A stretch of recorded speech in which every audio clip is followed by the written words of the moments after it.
tuned into Breaking the Mask of Depression with your host, Diva with Depression.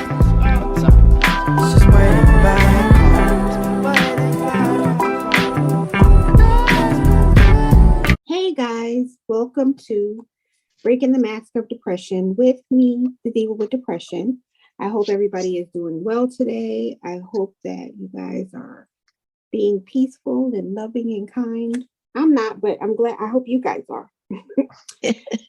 You guys know, well, you guys probably don't know, but April is Autism Awareness Month. And I wanted to do something special because when I read, you guys know me and my Google Facts, I'm always reading, and I know that autism and mental health are connected, closely connected. And who best to talk to about autism awareness than my sister, bestest friend, Lynn Cotton. And you guys heard Lynn Cotton with the caregiver interview. So let's welcome her back. Hi, Twinster. Hi, Twinny. Hello, everyone. Thank you for having me back. And thank you so much for doing this. You know how important this is to me. So I appreciate it. I'll have to post a picture, guys, but I made an autism awareness wreath last year for Lynn. And every time I look at it, I'm just so overwhelmed because I think that it's such an important conversation to have, Lynn, and we don't have it. You know who we is. Yes, you're right. You're right. Yeah. So, that wreath, by the way, is beautiful. And I had the Easter Bunny wreath up, so I've changed it and put that one up now. I love it. It's beautiful. But yeah, you're right. We do not. It is better than it was before, but that is something that I'm glad I'm seeing a little change in, and hopefully we'll continue to see progress with that. Because, like when you start thinking about people, I know with me, when I start thinking about people, growing up, and you always left them aside, or family members just, tolerated them or put them aside. Nobody ever did the research to find out what was wrong. No. You're right. We've come a long way. Yeah. So, go ahead. Go. I was just gonna kind of piggyback on what you said and say you're right. Years ago, it was not the same as it is now. It was more so something is wrong with this child, and we're going to put them aside, and we're not going to talk about it. We're not going to try and figure out what's going on. We're just going to push them aside. We'll love them, but we're going to love them from afar or behind closed doors. So that has changed. But definitely more visibility now than ever before. Exactly. Because, like they're put in, different special education classes, or, they're considered the R word.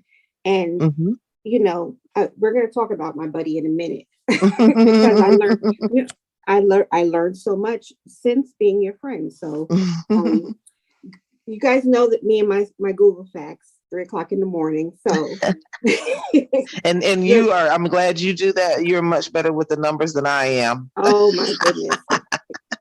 I really wish I could go to sleep instead of going on Google. So the Google fact, the meaning of autism is a developmental disability caused by differences in the brain. And as you guys hear, there's no negative connotation with autism. And ASD, which I just found out when I was doing my research, is the autism spectrum disorder, and that's the clinical definition for autism. Right. I didn't know that there was a separate, word for it. So that's awesome. Yes, and that's actually how climates change, and now the PC term, I think, I won't say the PC term, but the more popular term, I believe, is on the spectrum, instead of saying autistic or autism. But I'm old school. I'm old school. I'm old school. So it's like I'm still going to say autism Oh and yeah, autistic, but I will definitely be respectful of those who want to be called something different or categorized as yeah. something different. But for me, we can use autism. Autistic is fine. Oh, cool. Well, let's get started. Tell Yes. me about my baby and why Okay. you started. Tell us about Rod and why Mhm. you are such a huge advocate for autism awareness. Well, I'll try to keep this as brief as possible. If you all don't remember, if I didn't say before, Roderick is he'll actually be 28 years old this month, and he was a extreme preemie. Um, and as a result of the medications that he had to take when he was premature, when after he was born, he had a hearing impairment, which we knew would happen. I mean, we knew happened, but prior to him even being discharged from the hospital. I'm saying that to say that just like other conditions, autism can present in similar ways to other disabilities or challenges or impairments that people may have, including hearing impairment. Hearing impaired, you often see hearing impaired people or babies, children. They love things that are linear, they love lights, they don't react to sounds the way others do. Their movements may even be a little different depending on the reason for the hearing impairment. Well, those things were going on with my son too, Mm-hmm. but he also had the hearing impairment. So it took a while for me to recognize the symptoms. The first symptom that he had that presented before um, anything else that let me know this was nothing to do with hearing impairment was a little twitch he had in his head, and he would move it back and forth between his shoulder, Oh, and he wouldn't stop. And that was when he was about 3 years old. wow. Um, I said something to the pediatrician. I said something to the therapist that he was going to, physical and occupational therapist, and the developmental clinics that he was going to because of the prematurity. And Mm-hmm. everybody, literally everyone said, no, it's not autism. No, it's not autism. No, it's not autism. And I fought for 7 more years before we could actually get a diagnosis. Wow. Wow. He was 10 years old by the Wow. time we could get a diagnosis. And without a diagnosis, as many people know, you can't get certain treatments. Right. And at that time, though, there weren't as many specialized educational tools Mm-hmm. or treatments and counseling and things like that as there are now. And there were some that weren't, and they definitely weren't as prevalent as they are now. And the number has definitely increased in options that people have. But not one thing that has never changed is early diagnosis and treatment Mm-hmm. is the best, and we were basically denied that because no one listened to the person who knew him best, and Right. that was me.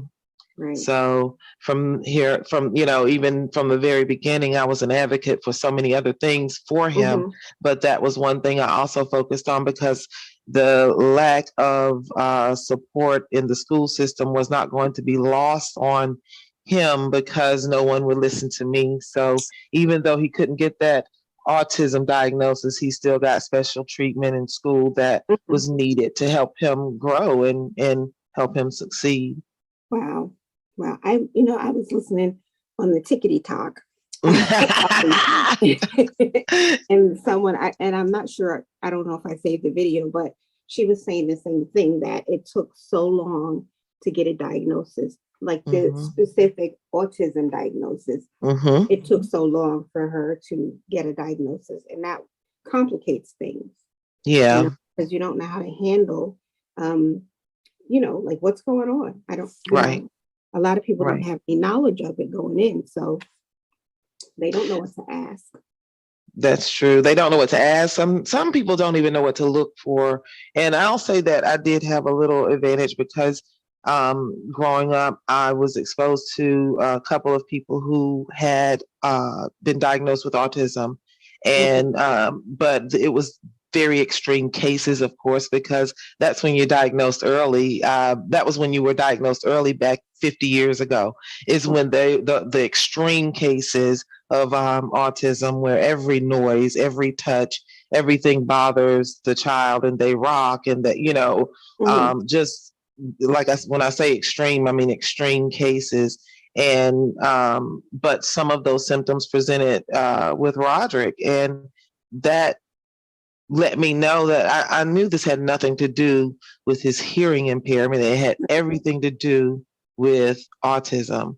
Right. Um, but a lot of people don't get that opportunity to be exposed early on, so they didn't know what they were looking for, and they didn't know what they saw in their own Right. child early on either. So I did have a little bit of an advantage, and now it's easier to get that diagnosis. I hate to say that, I don't hate to say this, because it has happened before with other things. There may be an overdiagnosis now because it's such a spotlight Bunch of on autism, yes, so it's a double-edged sword sometimes with the awareness. yes. And it's not just our communities now, it's other communities. So it's important Mm. Yeah, absolutely, absolutely. Because but I where, of digress. course, where do all the treatments come from? Exactly. You're not Exactly. digressing. You're getting into the actual reality Right. of the parents who are Hmm. people of color, who have children with autism, Hmm. and we get lost in this system, and it's not fair to not forget the parents or the caregiver, but it's not fair to them, but it's definitely not fair to that individual whose many opportunities are lost because of their skin color or their economic background or economic situation. And it's not fair. Yeah. Well, you guys know that I did 2 episodes on medical racism because it's so real. As a matter of fact, Mm. us in our conversation, sidebar.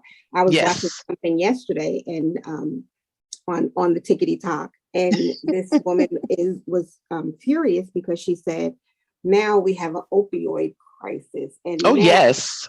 is in crisis." But a couple of years ago, it was black thugs, black drug addicts, Hmm. crackheads.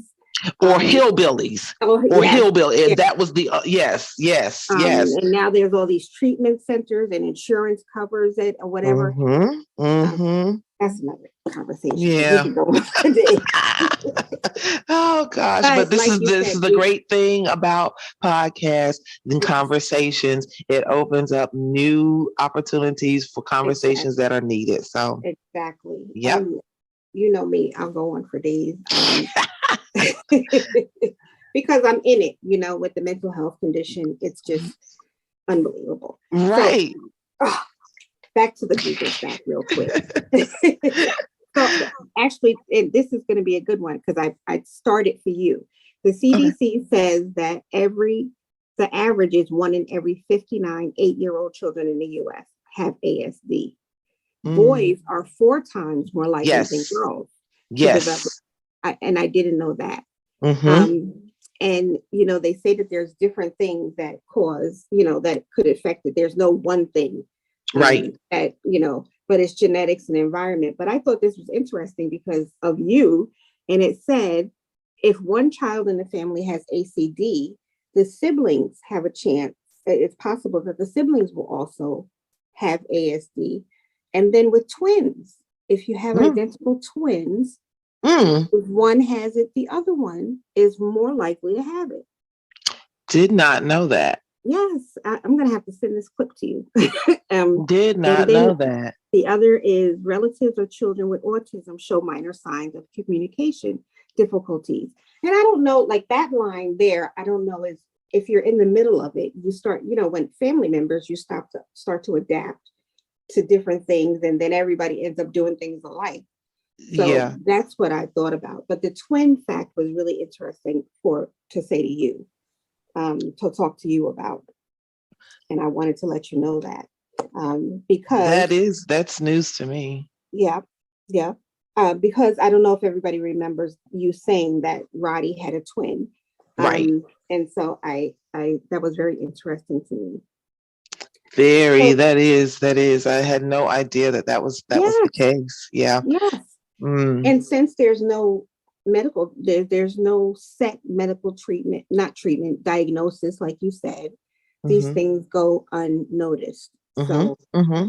Mm-hmm. Now, I will say that I remember once I realized he was autistic mhm, before he actually got the diagnosis. Um, I did find out that it was more prevalent when it comes to mhm, boys mhm, than girls, and to see the severity is also more prevalent in boys than girls. wow. So especially the those who are on the spectrum and are nonverbal. Mhm. Okay. Roderick, I think, would be verbal. He is verbal. Yep. He is not nonverbal. Yeah. He is just his verbalization is challenged because Right. of his hearing impairment, not because of his Right. autism. Right. Yeah. Mm-hmm. I said that I was going to write this down and tell you, talk about this because, I've said this over the 20 years. Roderick, when we would babysit Roderick, Mm-hmm. the one time that, of course, you have to have apple juice because that's Roderick's favorite. And, but one And it time, still is. I asked him recently. It still is. and I always keep some in the refrigerator for him.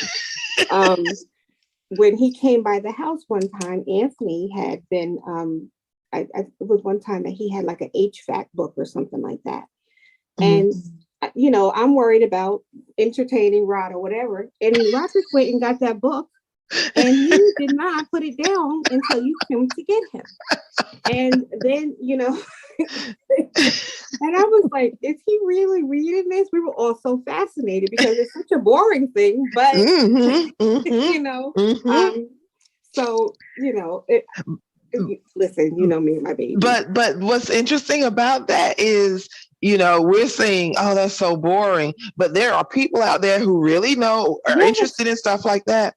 And so when it's kind of been said lightheartedly in movies and in TV shows and in conversations I've actually heard or had with other people where people say, I really think, it's nothing wrong with a person who has autism. It's just that we haven't reached their level of thinking yet.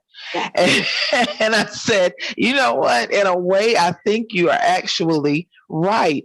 They hone in on their skills. Yes. And it's like all else be damned. It doesn't matter what that person thinks. It doesn't matter what society thinks. I like what I like, and I am going to be interested in it, and I'm going to do whatever I need to do to, So, and while they may have, and I do know that the neurological aspect of it, not wanting to be touched, not having the emotional connections that some others may have, can be difficult, and it's more of a challenge for us sometimes than it is for them. It's because I think we think about our own boundaries. We don't think about theirs, and we think ours is okay. We're the norm. We're the norm. So they should be okay with a handshake, a hug, eye contact, this. And to them, it's like, no, it isn't. So I feel like sometimes it should be more of a challenge for us to adapt and respect that than it should be for them to adapt to our world. I'm putting our in quotes, quotation marks, but yeah. So anyway, we kind of digress, but in a sense brought it still back to the topic. No, really. And I don't like to be touched either. So, exactly. But you know how more adults now are also being diagnosed as being on the spectrum? Yes. Yeah. Yes. And I mm-hmm. And especially with ADD and ADHD, before it was just a childhood thing. But now that adults are learning that they live with ADD and ADHD, some of them are finding out that they are indeed on the spectrum. And it's, I think it's comforting, because all of your life and all of this time, you think something is wrong with you. Right. Just no, I'm just different. I'm just me. That's what it is. Like, yes, I'm different. I told a lady a lady that I met within the last few months Mhm. recently. I was like, you know what? I'm weird, but I embrace my weird. I Exactly. call it weird or whatever you want to, but I embrace it. And I think it would be very boring to be like everybody else. So, Exactly. yeah. So you said that you noticed things at 3 and then Hmm. was diagnosed at 10. So Hmm. in between, how did you handle sort of, being in the dark as far as the diagnosis was concerned? How did you handle Roderick during that time? Well, two different things I had to kind of manage, and that's just being a mom and Mhm, being home with him, and mhm, also his education and his progress as uh, a, a preschooler, mhm. because at that time they want to be sure that they go by diagnosis to put you in a certain classroom. Right. And without him having that diagnosis, he had to be placed in a classroom that probably was not best for him, Mhm, but it still benefited him. And that's one of the things I had to be sure of. First, you're going to be sure that he has an interpreter, mhm. so that the lessons won't be lost on him, because there's no one there to use sign language for him. Right. Um, and secondly, you're going to be sure that you make sure he is comfortable. I know you have other kids in the classroom, but that's one of the things I would go and meet with his teachers about and say, this is what he likes, this is what he doesn't like. Right. And while the management of the classroom can be difficult, I knew that in preschool and grade school, they would have teacher assistants. And we were lucky, blessed, chosen, however you want to put it, that we had some great teacher assistants in those classrooms, Mhm. people that don't get a lot of praise. They Right. were absolutely wonderful, and a couple of them ended up becoming like family, and one even kept watched my son for a while. Mhm, So that's one way, was to make sure that the school system and those who interacted with him knew what he mhm. was about, what he liked, and the best way that I saw that he learned. And the way I found out he learned was just trial and error at home and spending Mhm. time with him. And I'm going to say this also, uh, parents are on the phone so much and wanting to capture everything on camera so much that they're not really taking the time sometimes to pay attention to these toddlers, and missing Exactly. some of the signs of possibly not developing in a way that you would expect them to. Put the phone down, pay attention to your Mhm. child, and see how they learn. And that information can be very helpful to the teachers later on too. Helen. I figured out how my child learned, Right. and I entertained him at the same time. And while I got tired, because being a single mom is difficult anyway, but Absolutely. being a single mom with a child who has special needs, it was something that I had to just make a lot of adjustments for. And Right. sometimes that was a day-to-day adjustment, and figure Mhm. out. And I definitely had to find trustworthy people to bring into his orbit, so to speak, so that I wouldn't be alone all of the time in caring for him. And so that's where, when I moved from one city to another and moved now to where we are, I'm grateful for those I've met here, and you're definitely one of them, because Oh, without you all, there's no way that I would have been able to maintain my own sanity by having a life of my own.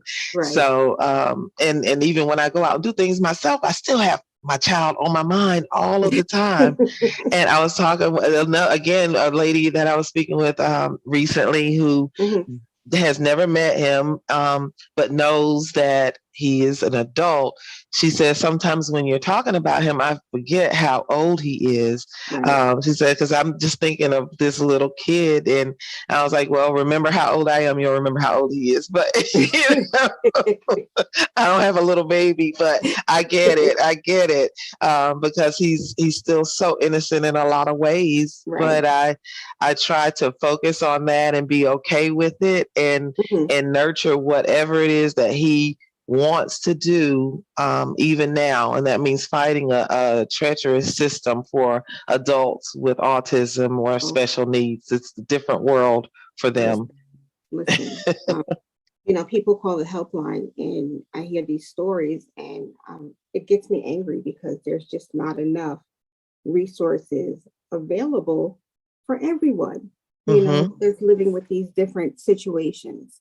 I don't know if you said this already, but is his thinking, what level is Rod on? I know he's 27, but is he 27, if that makes sense? Right. Oh yeah, absolutely. That makes sense to me. He is definitely not 27 anywhere. Okay. You wouldn't even look at him physically and think he is 27 years old. So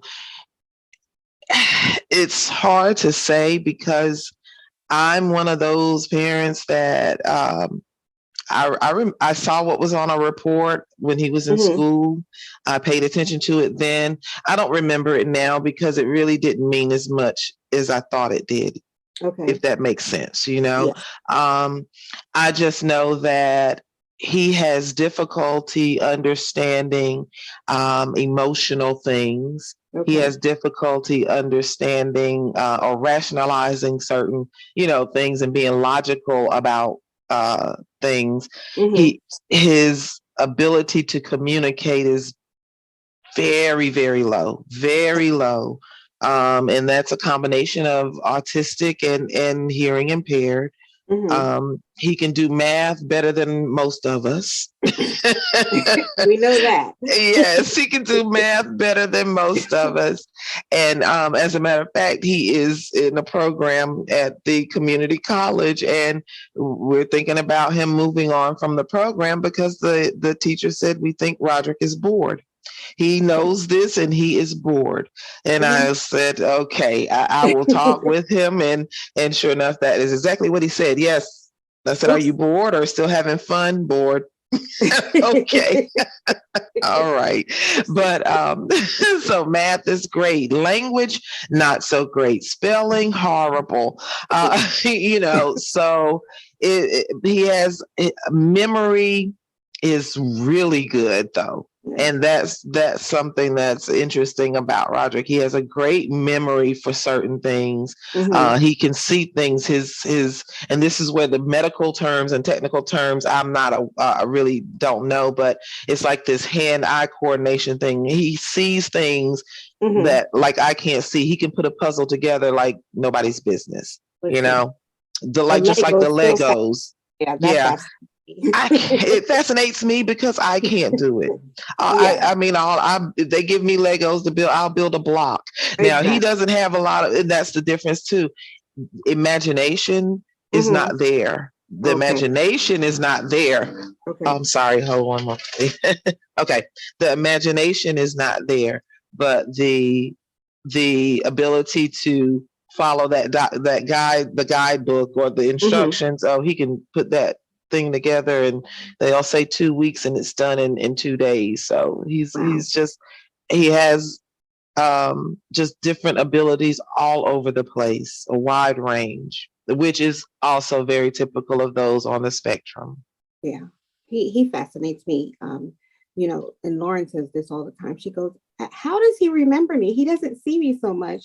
I say, he knows who Elle is. He knows who Elle is. Yes. Absolutely. Absolutely. Yes. He has that great memory. Yes, he does. And the birth dates, how it's funny because you know how people think about their astrological signs and Yeah, their yeah. birthdays and stuff. And I'm like, I wonder if Rod is thinking, well, that's a Virgo because her birthday is such and such and such, because that's so important to him to know, you know. Well, and that's something that I've also had to do as a mom is I try to figure out why he does certain things, because we all have our things. Yeah, of course. And we think about it. Most of us probably overanalyze what we do and why. Right. And so I try to do that for him, because I don't know for sure whether he does, but I have a feeling it's not that deep for him. It's just, I like what I like, and that's it. I don't need to know why it is what it is, and that's all there is to it. So, but for him, I think, it's not about personalities. It's not about anything like that. It's a concrete thing for him. It's about how old are you? How old are you? And are you considered old for a human being, or are you considered young for a human being? Are you close to my age? Right. That kind of thing. That's what he's thinking about. Wow. So my next Google fact, you're gonna like this.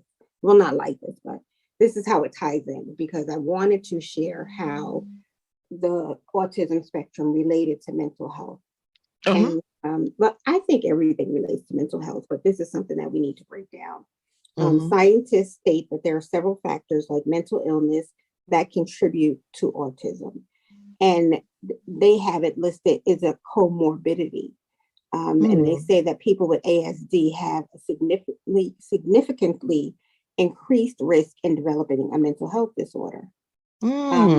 And one of the things, like they go through anxiety and poor sleep, irritability, motivation, and sadness, and as they get older, like the self-care and stuff. But one thing that stood out to me was the OCD symptoms, and how, going back to how we grew up, OCD was quirks, quirks.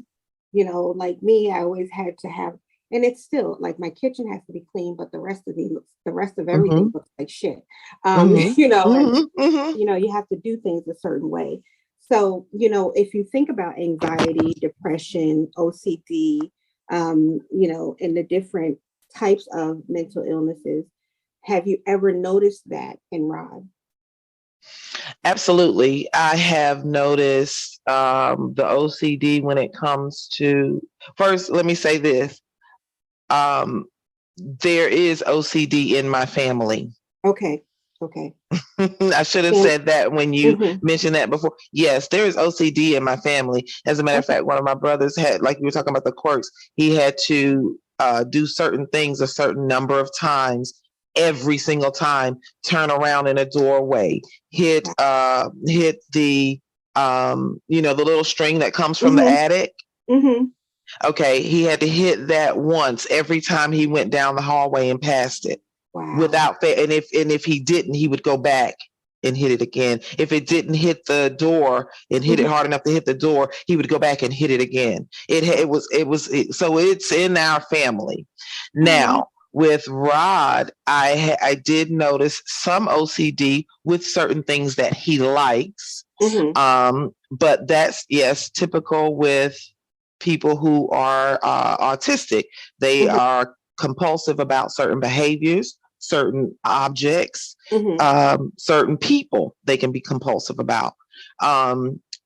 But we also tend to overlook the anxiety that people with autism have, because we just chalk it up to them being autistic and having a stimming situation.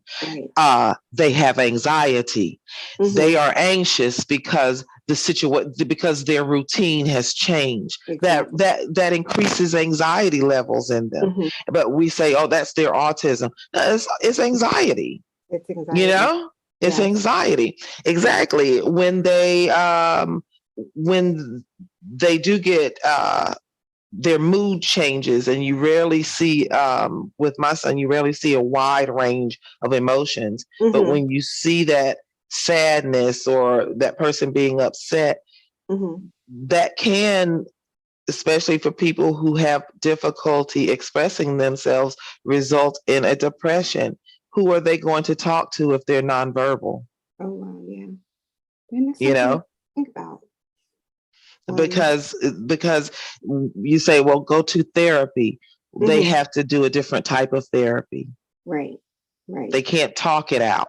They right. have to do a different type of therapy. That's why you'll see some people who have been diagnosed with autism. They will have those weighted blankets and Oh, vests on. yeah, Anxiety. That's a part of the treatment. So absolutely. it all ties in. Yeah. This mental health is such a mystery, Oh, and it's amazing all at the same time. yes, And the yes, more we talk about it, the more we'll see how much in common so many of us have. And yes, it should just open people's eyes who are prejudiced to others because of whatever differences.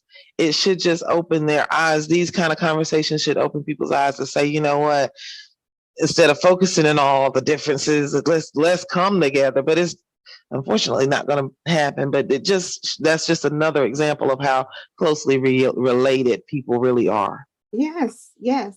And the the list of things that they have here, it says 70% of kids with ASD have at least one mental health disorder, and Mm-hmm, 41% to 50% of kids have two or more mental mm-hmm, health conditions.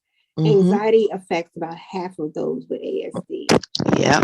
So anxiety is the standout. And I think about because I always say I've been depressed all my life, but Mm-hmm, I started with the things that made me different. mm-hmm, It started about 6 years old, and it wasn't until what 20 or something like that somebody finally said you have severe depression, blah blah blah. All that time with no diagnosis, oh, it's just how you are, or it's just your environment, not mm-hmm, understanding that it's something real. You mm-hmm, know, mm-hmm. um, talking about the anxiety, and I remember, remember last year when you got sick, and I went to pick Rod up to meet your mom, and I don't think that I think that was ever, last year. Yeah. I don't think that I've ever seen Roderick as anxious as he was. Like it was scary for me, and it was Mm-hmm, heartbreaking because, and I kept telling him, "Oh, mommy's fine," or whatever. But he was mm-hmm. so worried about you, and he wouldn't listen. We didn't put on the blues station. We didn't put on anything. He was just so nervous about you, and I think that's Mm-hmm. the first time that I really saw how his anxiety can kick in. You Yeah. know. Yeah. It Oh, takes over. It really takes over his mind and his body. Just yeah. like, a lot of other people who have anxiety, it just takes over for Hmm. him. Yeah. He And does worry about his mommy. oh, listen, don't even talk about mommy, okay? I told you he's your real husband. He's the real man in the He's the family. real man. That's My right. grandmother called it. She said, "Yeah, is the president of the family." Period. That's it. It's him. It's him. You mentioned a term stimming. Can you Mhm. tell us what that is? Oh yes. Okay. So stimming is a behavior that we see a person on the outside doing, from the outside looking in. We see them doing, and that typically is something that soothes or calms the person who is stimming, an autistic person. So sometimes you'll see them flapping their hands. Mm-hmm. It also could just be a release of energy, Mm-hmm. um, but it's typically a soothing type of action that you will see an autistic person doing: flapping of hands, rocking of the head. Sometimes they'll even do they say dogs do, the zoomies. Oh, okay. Okay. You'll see some people just take off and run a little bit Mm-hmm. and go back and forth like that. That can be stimming behavior. Sometimes the stimming behavior can be injurious, Mm-hmm. which you have to kind of watch. And Mm-hmm. sometimes stimming behavior is also running away. So it can be a variety of things, but it is typically a soothing behavior for them. Mhm. So and we can do this quickly. When you using the anxiety as an example, or maybe the sadness, not only is Rod on the spectrum, but he's the communication is different. Mm-hmm. So once you recognize that these anxieties or mental health issues are showing up, how do you recognize it? Number one, and number two, how do you calm it, if that's the right term? Typically what Roderick will do is he will stand around you a lot. He won't do the activities that he likes to do. He will totally ignore his technology, the phone and games and things like that. He will wring his hands. He'll kind of rock back and forth. He will mention things over and over and over again. And what I typically do with him is answer his questions.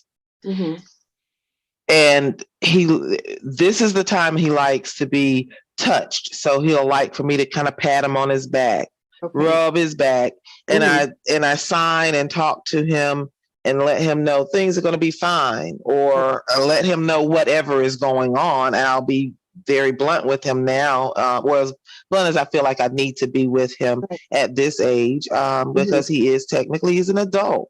And he's seen some things. He's lost people in his life.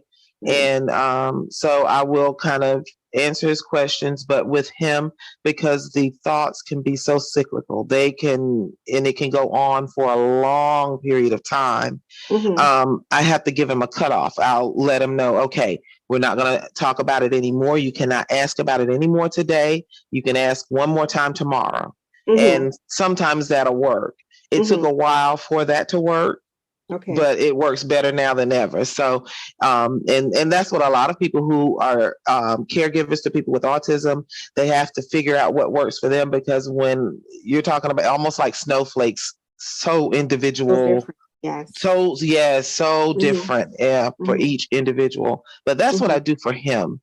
And it took years to figure it out, and I'm still figuring it out.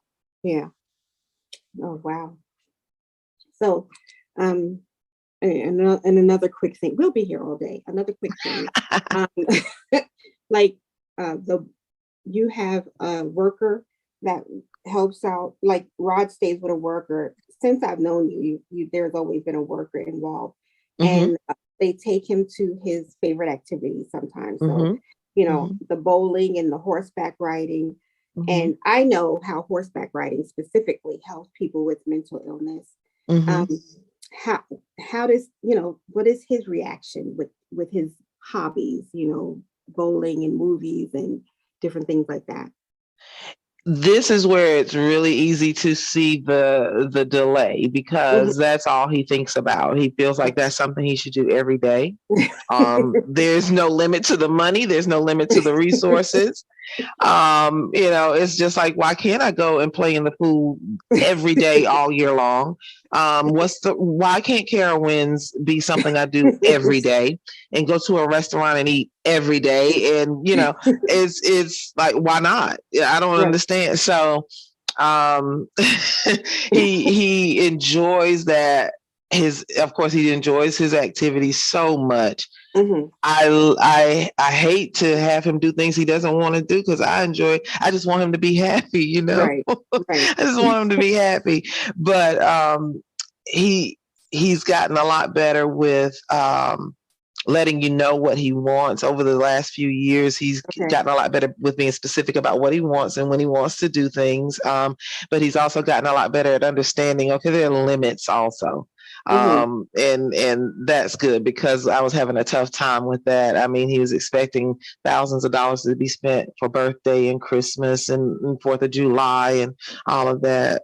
But one thing I will say about him is that if you are there to support him and he feels comfortable with you, he's almost willing to try anything, willing to try anything.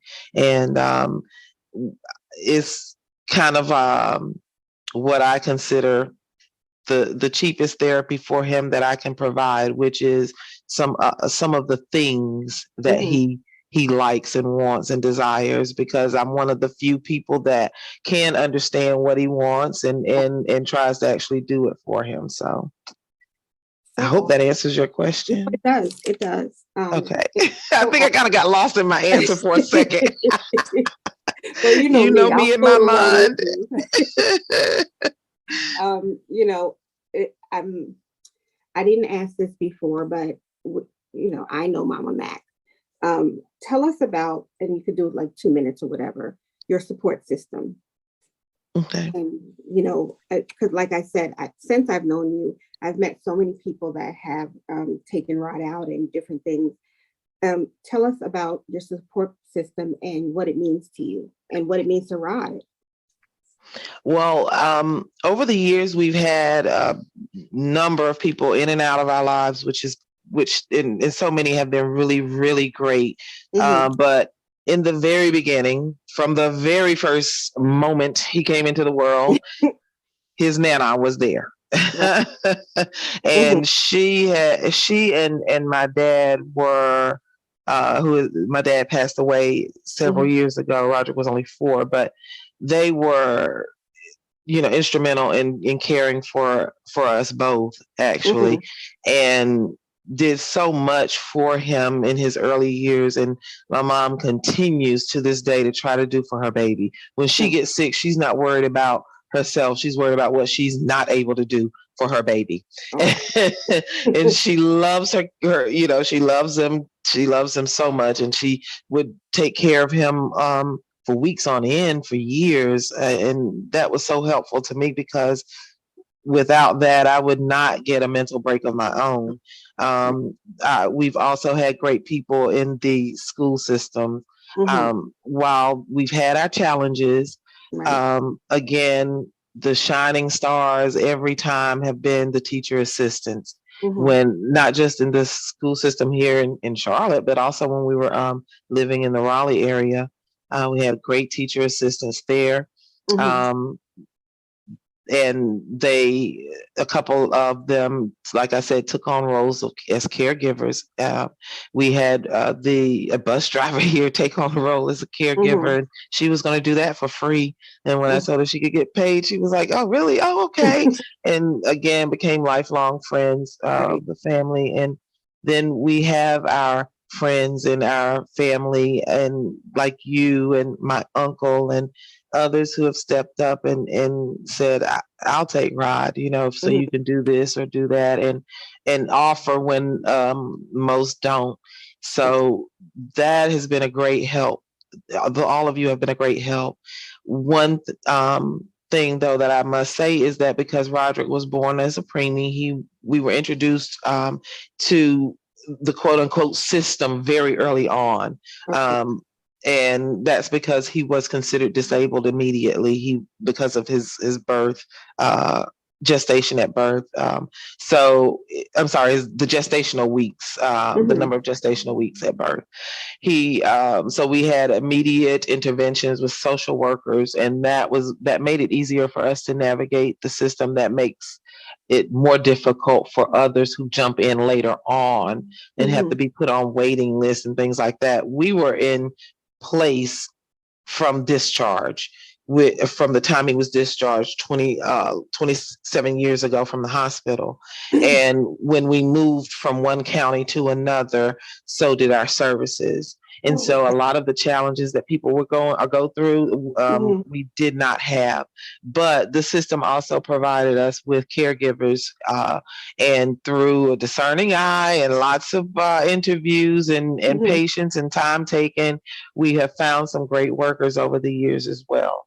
So all of that has been a village. And I have my husband as well. I don't mean to leave him out. He's also been a great support. And so it's just been so many people, as my mom would say, angels. And that's what it is. It's truly just been blessings upon blessings upon blessings. And I kept my mind and my heart open a lot, because you have to do that in order to not miss opportunities for my son to get to know people and grow his village, which he couldn't do on his own. Yeah. Such a great mommy. Such a great mommy. I say that all the time. Thank you. I know that you have to go, so I'm going to sort of touch on these subjects real quick. And going for a Roddy, obviously. Go ahead. He's important. We got to get the president has called. For Christmas, guys, I had the honor of taking Roderick to get his mommy's Christmas present. See what I mean about my village people? Yeah. You see? Yes. And, you know, Lynn knows I'm always nervous when I'm alone with Rod, and it's just a communication thing. But I was ready to fight. And I was ready to fight the cashier because she was so cold towards him. Until she realized that there was a communication, difference. And then she wanted to change, but it was too late because I was already to kick her ass. But I know, listen, even with my grown kids, when we go somewhere, I follow them everywhere. Or, I need to send me a text, what aisle are you in? And, so forth. So tell us about taking Rod out. Well, obviously, lots of stares from little kids, especially when Roderick was younger, because now he doesn't have as many tics or stimming behaviors that's is obvious. That's just been a natural change for whatever reason for him. But when he was younger, it stood out. And not only that, he would have little tantrums, which made him stand out. People would stare, but most times it was little kids. So I will say this, the experience that you had, I am lucky to never have had with my child, as far as I can remember. One of the workers had another incident similar to that, except this person did not change their attitude once they realized that there was a challenge there. And they didn't also realize that they messed with the wrong worker. But I never have had to deal with an unruly adult. And I'm very glad I have not, because most times it is just me and Roderick. Right. And if I do have to do something or say something, I don't know how I would react, because that is my child and I'm so protective. But I don't want to step over the line that would cause me to be separated from him for even longer, than I need to be, if that makes sense. You're you and I'm me. Because I was ready to break out the whooping, I mean, I maybe for another child, but all I keep thinking and what stays in the back of my mind truly is like, well, if I go down, where's Roderick? I'm taking him with me, and I can't do that. So it's like, who's going to keep him then? Who's going to watch him? So I try to keep my cool, but I really, truly haven't run across a lot of adults. Like, most times I get the wow look because we're using sign language. Right. I get I would love to know sign language. Oh, that is so cool. Oh, that's what I get. And I'm very grateful for that, because I know that's not everybody's story. I know that's not everybody's situation. And I am grateful for that. Roderick is such a caring person. He really is. And he's such a sweet guy that it's like people tend to fall in love with him and they don't even know him. After a few minutes, it's like, oh, I love him. Oh, he's so sweet. I mean, he has people at fast food restaurants falling in love with him. He's so sweet. And it's like, what did he do? Order a cheeseburger and got a biggie fry. I mean, but no, but he's a sweet guy. He is a sweet guy. And so luckily mom has not had to be the lioness. That has not had to come out, but it's there just so everybody knows, in case you do run across us and you have something negative to say, keep it to yourself. Please keep it to yourself, because it could be a teachable moment for all of us, or it could go down a different way. Yeah, that was a twin coming out. That was a twin coming out. Listen, especially if the other twin finds out about what? So we coming to your house. I'm saying it's gonna be 2 times as deadly. Oh my gosh. And we got our bail money. Oh gosh.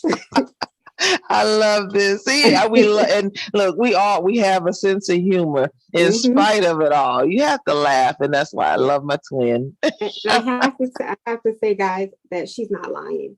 Everywhere we go, he does. Oh my goodness, he's so sweet, and and then there's a 10-minute long conversation. It's like, lady, we need to eat. We're hungry. Right. Oh, okay, I'm coming right back. Look, we were remembered at the restaurant too. Yeah. They're like, oh yeah, I remember you all from the last time. You're gonna be our waitress. No, I was just coming over here to speak. Right. I just think that it's wonderful, or the way people reach out. Oh well, I have a family member that is deaf, and the sign and paint. I always but quickly, guys, you know how everybody's doing the sip and paint. Well, Lynn happened to find people that do sign and paint, and it's people that are hearing impaired in their families coming together to paint, and it is absolutely fascinating. It always fascinates me, and I think it's just a beautiful thing that you were able to find this community of people, because like you said, he is 27 years old, so we don't want to stay home with Legos. Right. Do something different. And listen, he's an artiste, okay, with those pictures. Oh gosh. And look, I know we have to end it soon, very soon, but I have to say this. Because one of the things that people do it opens up conversations, and I love sharing little tidbits with people and resources. And I will say this first: UNC Teach, TEACCH. They may not. I'm not sure what their reputation is now, but I'm giving a shout out to them. Because they are the ones that fought with me for this diagnosis. They are the ones that did the assessments, provided resources early on, and they stuck by our side for a long time. That's how we were able to get diagnosed. It wasn't a pediatrician or anything else. It was UNC Teach. The other thing I have to give notice about is give a little praise to is the Autism Society of North Carolina. That they offer a plethora of resources, and it's not always just about medical help and things like that. It's about us as caregivers as well. And they offer a great summer camp, or all year camp. Actually, they do activities all year round called Camp Royal. And that's one of the places that Roderick loves. So I just needed to be sure to get those mentioned before we end it. Okay. And I'm going to make sure that, and if you want to text me, I will include those with the transcript. Absolutely. So be there for people. And I'm also going to include CPCC, because I don't know if I ever told you this, but if I talk to someone and mention Rod going to school, and people will ask, well, is there a special program or whatever? And I just thought me, I think everything's fascinating about Rod. But, getting up and going to college, it just blew my mind. And he is a college student, according to CPCC full time. Yes. And so this all ties into what I was going to say next. So is it just CPCC, and is there a name of a program, or is it just CP? The program is I Lead. And it stands for something, but I can't remember exactly what, but it is I Lead. And it stands for something about leadership, though, and them leading their own lives and getting goals for themselves and things like that. Okay. So that led me into the last thing, to ask for 3 pieces of advice. But I'm going to change it now, since you already gave us that information. I want you to give me, before we sign off, one thing, and it could be anything, but one thing that will help someone who has a child that has not been diagnosed. One thing that a caregiver, mommy, daddy, family member, friend, where they can get resources, or a piece of advice for them. Mhm. And the third thing, tell us Roderick's favorite color. And how you found out that was his favorite color. And how I found out that was his favorite color? Yes. Yes. Okay. So, okay, I think I remember the first one was, the first question was, if someone is trying to get their child diagnosed. oh, right. Okay. What I will say is, don't just stop at a pediatrician. Please, please, please Google the resources that are in your area. There is now way more help available with diagnosis and early treatment than there was 27, 28 years ago. So please don't just rely on your pediatrician. Be your child's advocate. And Google is the best thing that has been friggin' invented. Listen. I mean, it has a lot of BS on there, but it has such great information on there. Use it to Google what is available in your area. Right. Okay. What was question number 2? Because mommy has a bad memory. Is, what for caregivers that are working. Okay. And this is going to be a little unconventional because I am not the social media person. I have found one of the best, and I wish I would have written their name down. Oh, I feel bad. There's more than one. There's a group on Facebook that offers support for children, for parents and caregivers of people with autism. And we're talking those who are just diagnosed, those who are going through the process of diagnosis, those who have been in it like me for years and years. We offer information that is just invaluable, and not just information, but I've even gone on there and just said, vented. And with one sentence, I get 500 people with taking the time to give a comment, a hug, a heart. And that makes all the difference in the world when you're going through a hard moment. And we all have them. But I have found that platform to be such a great one and a reliable one. And it's free. So that's great. Free. Yes. And I will send you the name of the one I've joined so you can add that. I just don't know it right now. And Roderick's favorite color changes over time. I know this because that's one of the questions that I ask him. However, the most consistent one has been orange. Believe it or not, Winnie. Yes. That's my favorite color. I know. And that's why I laughed when you asked that question, because he has said that on more than one occasion. And he's also said red before. And that's why I was sticking to the red. I thought it was just the red. No, he said red before. So it's changed a couple of times. So I think he likes certain, and it depends on maybe what he's talking about, what object it is or whatever. But yeah.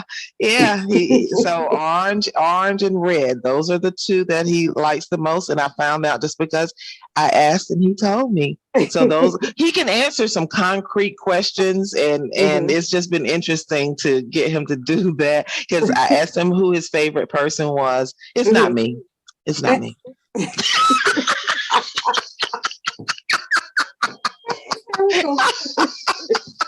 It's grandma. Grandma is his favorite person. So I wanted to leave this on a high note and let everybody know that you still can get shaded by your autistic kid.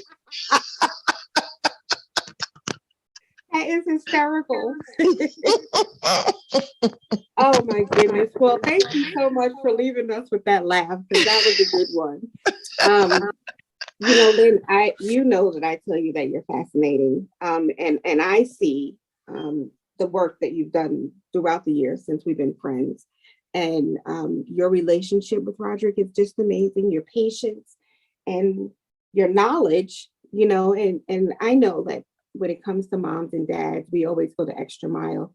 So all of us have knowledge in different things when it comes to our children. Absolutely. But your knowledge is amazing. And I can tell you, and this is not just because you're my twinster, that guys, when we're out or we're going somewhere, Lynn will always stop and talk to somebody if they want some advice. And I always say that you and Gina, I can never go out with you. I can never go out with you guys because Gina will be in one aisle giving somebody a whole heart, and you'd be in the other aisle giving somebody some advice. But that's, you know what I'm saying? Like if you have the knowledge, we give it away. And absolutely. So I'm going to put you on the spot and tell you right now that if someone reaches out to me based on this interview and your caregiver interview, I will definitely pass it along. Please and work with you to get the answer. Please do. Please do. And I love spreading great messages. Yes, it's important. Yes. And as I always say, your support for me is immeasurable. And thank you so much for doing this again.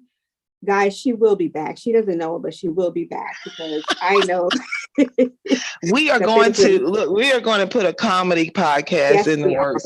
Well, at least one episode on here, and I hope people will enjoy it. And I do. I told somebody just last night that I want to start a separate podcast, as if I can't keep up with this one. But you're doing great. Thank you for taking the time to come back and share your wisdom with us. Guys, say thank you to Lynn. Thank you again. Thank you so much. And I'm just grateful. I can't say anything more than that. I'm grateful. Grateful for you. Thank you, Lynn. Thank you guys for listening. I know we probably went a little bit over my usual, but once I start talking, forget it. And this is important. So remember that it's Autism Awareness Month. A great time to become aware. Research facts, like Lynn said, like I always say, Google is the shit. Get on there. If you don't know, there's no excuse because you have it at your feet. Again, email me, text me, anything. If you have questions for Lynn, please reach out. Thank you guys for your support always. If you don't already, go follow me everywhere. Even with depression, I'm everywhere. Reach out to me, let me know what you think of the episode, listen, share. I always tell you guys, listen, you don't have to share everything, but there are certain subjects like this one that I would love for you to share. Thank you to Illumination Media and Technology for helping out. You guys stay peaceful and happy and safe. Take care. Thank you. Bye, Miss Lynn. Bye.